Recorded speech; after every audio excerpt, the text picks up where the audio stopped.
Yo, sa mga bagang sa another reaction video guys. No, shoutout sa MP, pero po ng picture nyo. Guys, ito, hindi ko alam kung totoong sinabi to ni Luistro. Pero kung totoong sinabi niya to guys, sige, gawa natin reaction. Okay, sabi kasi dito, sa panahon daw na Presidente Bongbong Marcos at sa panahon ni Speaker Martin Romualdez, correct me if I'm wrong, bumaha at bumagyo ng biyaya. Sige, correct daw if I'm wrong eh. Okay, sige, correct natin. Bumaha, correct. Pero hindi ng biyaya. Bumaha talaga, literal na baha. Galing sa ulan. Galing sa ulan. Kaya nga tayo may flood control issue eh. Dahil bumaha talaga literal. As in bumaha. 'Di ba? Maraming naapektuhan talaga ng baha. As in, totally. At doon nalaman natin na may mga flood control issue pala tayo. Okay? May mga flood control pala na ghost. Okay? Or totally walang nagawa. May mga flood control na substandards. Okay, na nagkasira-sira after ng pagbaha. Okay? Kasi syempre, ang flood control dapat guys, taon yan. Kasi nga syempre, alam naman natin ng Pilipinas guys, daanan tayo ng bagyo eh. So technically, yung mga ginagawa dapat nating flood control is pangmatagalan, in long term. Alright? Pero hindi, dahil nga substandard. At may corruption. Next, bumagyo daw ng biyaya. Okay, bumagyo, literal no, bumagyo.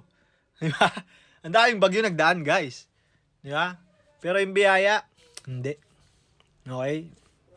Kung may biyaya pala dati guys, okay, di sana no, si Bongbong Marcos mataas rating ngayon. Tsaka si Martin Romualdez hindi sana natanggal na speaker. Alright?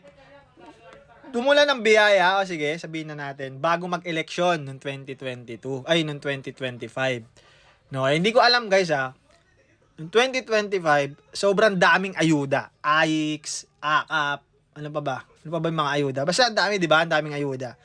Pero, take note guys take note.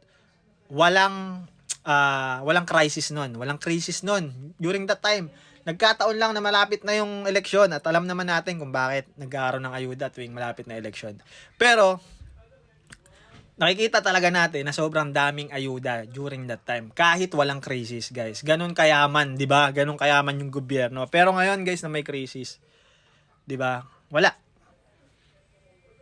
Wala tayong maramdaman na pinamimigay, no? Kahit hindi crisis nun, may pera. Pero ba't ngayong may crisis, guys? Halos masimot ang gobyerno, guys. Okay? Kahit yung mga chuper nagrereklamo, paano sila babiyahe, gawa nga ng... Kahit sila, wala sila sa listahan ng DSWD, wala sila sa listahan ng LTO, LTFRB, etc. Basta yung mga transport group na yan. Okay? So, kung i-correct natin to guys, correct, no? Bumaha at bumagyo. Ayun lang yung correct. Pero ng biyaya, hindi. Okay? Literal na bumaha at bumagyo during Bongbong Marcos at Martin Romualdez. Literal talaga na bumaha at bumagyo. Pero ng biyaya, hindi. Okay? So, yun lang mga bagang. Kung sangayon ka sa aking mga sinasabi, comment ka and also like mo na rin, heart mo na din. Pero kung hindi ka sangayon, wala naman tayong magagawa. Pero kung pwede mong i-comment kung ba't di ka sangayon, then free to do that in comment section. Alright? So yun lang mga bagang. So hingi lang ako ng konting suporta sa inyo. Please follow my TikTok account.